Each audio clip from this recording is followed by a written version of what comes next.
My initial take was that I understand the frustration, but this is probably an overreaction.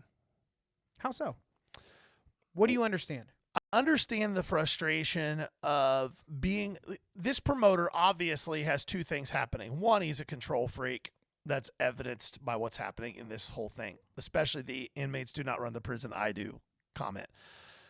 The second thing that's happening is it's also somebody who appears, at least on the surface, to actually care about his customers, which are the dealers, right? A promoter has two jobs: get people to the show and provide a safe space for his dealers that are paying him to transact business. So I think on some level there is some care for the dealers in this situation. However, this is not the appropriate response to that. Yeah, I'm going to take a guess here, and I'm assuming, and we know what happens when we assume, posts get taken down. This one's not even up anymore. This has been taken down since, and we're hiding everything, and we don't want to take the heat after we I bet it got real ugly. literally called them customers and then called them thieves and then welcomed them back. Yeah. Anyway, customer service 101, this is a nightmare. I do agree that his client is the dealer, but it is not his only client.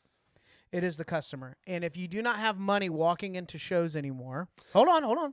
If you don't have any money walking into the shows anymore, you're going to have dealers even more upset than 100%. they are over some people doing some deals throughout the day.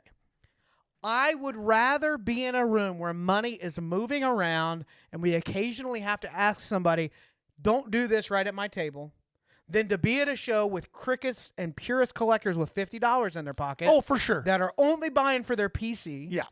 And I have a hunch that a couple of his buddies that are regulars there, and I could be wrong. Look, the guy's connected. I've seen some other names of people I respect in the industry, know him, so maybe I'm wrong. Unless he didn't write this, then he's just off base here. But there were probably a couple dealers that had a bad show. Somebody needs to do something about it. His ego was hurt that it wasn't what he's wanting it to be, and he's frustrated. Now, have you and I been in situations where we saw customers do things at a show and we would have been happy to see them grabbed by their belt and thrown out of the building? Absolutely. Yeah, and probably once a month, something like that happens. Yeah. So out of 4 shows, there's somebody where we're like, what are you doing? And when you see the repeat offender, and you know that as a dealer, you can ask, but you can't stop any kind of behavior from happening. Right. At some point, the promoter's allowed to decide whatever they want. He's allowed to decide this.